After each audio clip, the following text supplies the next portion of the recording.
Hey everyone, David Aragona and Craig Milkowski here, taking a look at the last of the stakes races at Gulfstream Park on Saturday. The final race of the day, race 11, is the Dania Beach Stakes, going the 1 mile distance on the turf for the newly turned 3-year-olds. And we hope this race stays on the turf. There is some rain and thunderstorms predicted in mid-afternoon Saturday at Gulfstream Park, but even if it comes off, it'll be moved to the Tapeta course, and probably the field will stay pretty much intact. We show the 10 runners for this race that are signed on, not quite as big of field as the Ginger Brew for the 3-year-old fillies a little bit earlier in the car, but still a race where we could see a pretty competitive field lineup, because it does seem like it's a pretty evenly matched group on paper, Craig. And once again, we've got a Todd Pletcher Irad Ortiz runner, Agate Road, drawn towards the far outside, that probably going to take some money in this race. Did not draw a great post position, but at least he's one that's probably going to take back and save ground before launching his rally. Yeah, I would imagine Todd Pletcher's lamenting his luck that he's had with the draws this weekend, because it did not go well in these two turf stakes races. It's a good, strong, competitive field, so that horse is really going to have his running shoes to beat some of the horses that are much better drawn. Yeah, I would imagine he'll be the favorite in this race. We haven't yet seen the morning line for this Dania Beach, but it does feel like a pretty competitive affair. Let's throw up the Timeform US pace projector for this field. And Craig, I'm interested to see how this pace plays out. I know it's got the fast pace flag. When I go through this field, though, I don't see that much pace signed on. The number 2, Typhoon Fury, is shown on the front end, although he's coming off a performance where he closed from towards the back of the pack. We'll talk about that. That was probably a lot due to the start, but I'll be interested to see if they go back to aggressive tactics with him. The number 4, Tokai, seems like the one that should be intent on getting to the lead, but aside from the number 6, Air Recruit, who also has tactical speed, a lot of those in behind don't necessarily need to be forward. No, I mentioned when we did the Philly version of this race that these pace projectors can be tricky. You have 2-year-olds now, 3-year-olds. A lot of them only have a maiden win to their credit, where generally they're going to be up close. So I'm with you. I'm not sure the pace is really going to be fast in this situation. It's one of those times I don't really agree with the pace projector. And if pace does not develop in this race, it could be a difficult scenario for that number 10, Agate Road, who does get the LP flag on the pace projector, indicating that he has the highest Timeform US late pace rating, but he's going to have to use that finishing speed while probably coming from the back of the pack, going around horses, so we'll see how that all works out for him. Let's go through this field mostly in post-position order, beginning with the number 1, Wine Collector. And this is a horse who is one of the few coming out of the Central Park Stakes at Aqueduct. And I thought he got a decent trip that day. He broke from the rail like he does here, was able to save ground every step of the way, was mildly shuffled back coming around the far turn, but really had his chance in the stretch and just couldn't make much of an impact late. He's been steadily improving, but he'd need another big step forward here. Seems like this is still a little above his current ability level. Yeah, he's improving his speed figures, but like you, when I watch a stretch run of this race, I just didn't see anything that screamed to me he's a horse ready to take a big jump forward.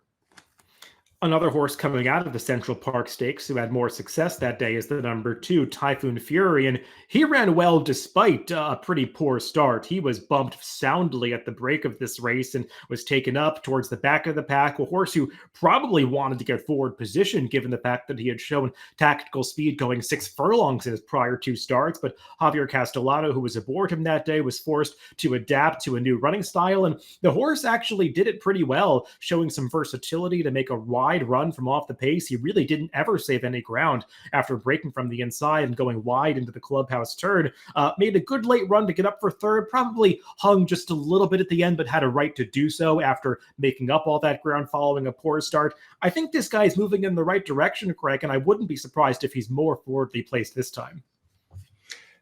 I agree. He's a strong contender in this field. We'll see my picks at the end. I weighed putting him on top pretty heavily. That trip last time was far from ideal. You mentioned the start. You also mentioned the lost ground. It was just not a good journey at all, and he still improved his speed figure. The race rating for this race is a 102. He got a 95 that day. He easily could have run a 3-digit speed figure with a better trip. So good inside post, good aggressive rider. He looks very potent in this spot. The number 3 is Depiction, going out for trainer Cherie DeVoe, who is coming off a banner year in 2023 and looking to start off 2024 with some stake success with Depiction here.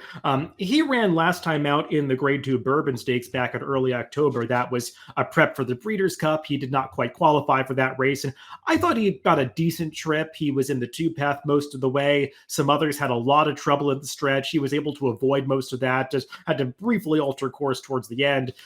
But to me, never looked like he was getting a big piece of that. He was visually impressive when he broke his maiden at Ellis Park 2 back and earned a nice Timeform US speed figure that day, though I will say the runbacks from that race have not exactly been flattering, and it just feels like he didn't beat much on that occasion. So to me, he still has some things to prove.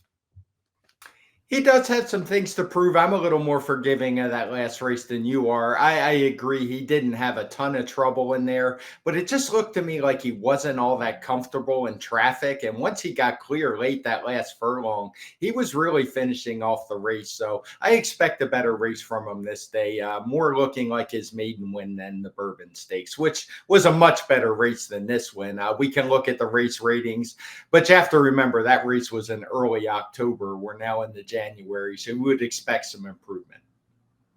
The number 4 is Tokai, and I would imagine he's going to be the early leader in this race. He was hustled from an outside post last time to go up and contest a pretty fast pace in the Pulpit Stakes and paid the price. He faded towards the end, but it's not like he lost by a dozen lengths that day. He only faded to finish 8th by 4.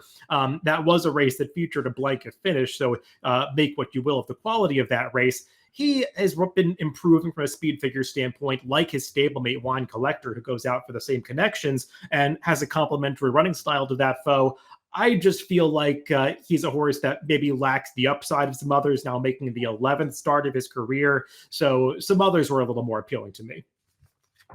I agree. I expect him to lead.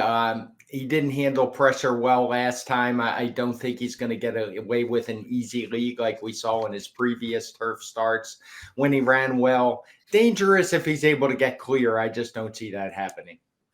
Well, we mentioned the Pulpit Stakes. Now let's take a look at the replay of it, and we'll highlight the number 5 Reminder, who is going to turn into this stretch widest of all, switching out right there. The horse in the Godolphin Blue, the number 5, right in the middle. That is Palm Tree, who maybe moves a tad too soon, making the lead in mid-stretch before getting run down by a pair of rivals, including eventual winner Noted and Reminder, who is able to get up for second right on the wire there. We'll talk about Reminder first, Craig. He was making his first start on the turf after a series of Tapeta tries for the Jose D'Angelo barn, and I thought he really improved on the grass. He obviously benefited from the race flow, because I think getting held up and making the last move was the right kind of running style to use in the Pulpit Stakes, but he did get legitimately steadied coming into the stretch, lost momentum, and maybe that forced him to move a little bit later, so you can argue whether or not that benefited him, but he's a horse that definitely will appreciate any pace that develops up front.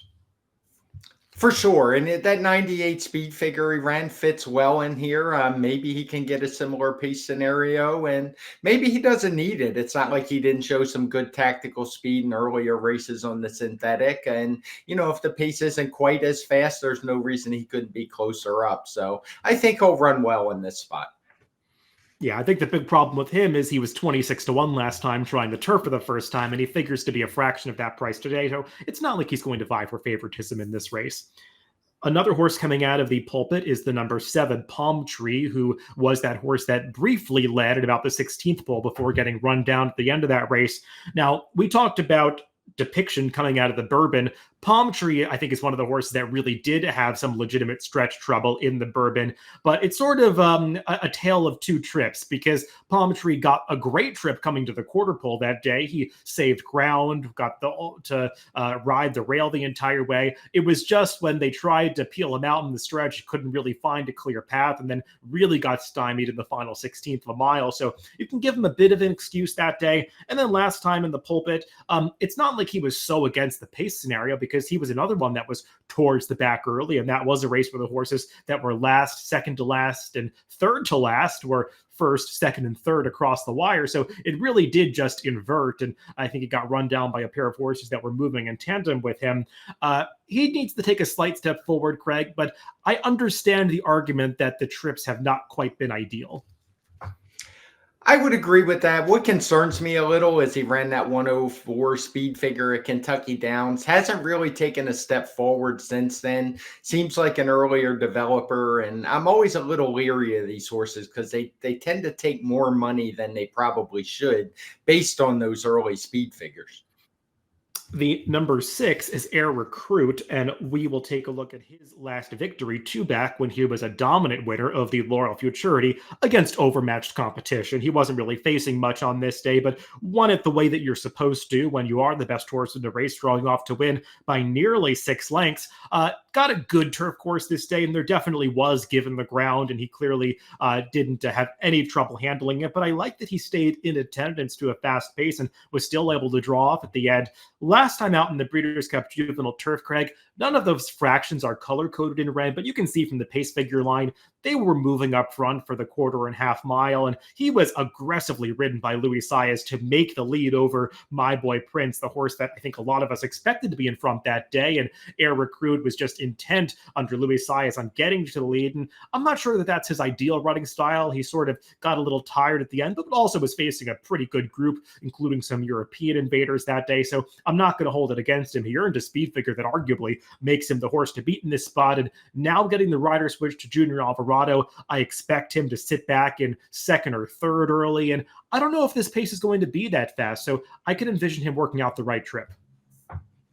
He does have that forward progression that I was mentioned earlier that I like to see, having improved in every start. Didn't particularly like seeing him on the lead. I understand why you do it in a big race like that, but I don't think it's his best running style. So definitely has a big shot in here, though. Like you said early on the pace projector, I hope he's not on the front. The number 8 is Edgartown. He took 3 starts to break his maiden, did so at Churchill Downs, going this 1 mile distance last time as the 6-5 favorite. And I liked what I saw that day. He got a good trip, sitting on top of a pretty moderate pace, but was striding out well through the wire to win fairly decisively. Was beaten in his prior start by Frontline Warrior, a horse that we'll talk about in just a second. Both ran well that day at Keeneland. Interesting, he went through the Keeneland November sale since that most recent start and sold for $350,000. Seems like a lot of money to pay for a horse that just broke his maiden last time on the turf, but he does have a nice pedigree. So we'll see if he's able to take a step forward now going out first time for the Graham Motion Barn. It changes barns. He is another that has a nice ascending pattern, could easily run into triple digits here. His jockey Murphy is a guy who's riding here at Gulfstream this winter from overseas, has been riding very well. So I wouldn't be surprised if he's able to work out a nice trip here. The number 9 is Frontline Warrior. He is the third of those a trio of horses coming out of the Central Park Stakes at Aqueduct. And while he did not have the same trouble at the start that the number 2 Typhoon Fury did, he also was wide around every turn. He was legitimately in the 3 to 4 path around the first turn, was moving wide around the second turn to make that move up into second by the 8th pole, and just had a right to get a little bit tired at the end after covering more ground than some of the other runners who did well in that race. He's been steadily improving, was game to beat Edgartown 2 back, and stepped up against some tougher rivals last time, held his own. Interesting that, or maybe not interesting, but noteworthy that Irad Ortiz, who did ride him last time, is going to land on a different runner here. That's a pretty logical move for him, given who he's moving to. But John Velasquez will take over, and we'll see if he's able to save some more ground because he drew post 9 once again.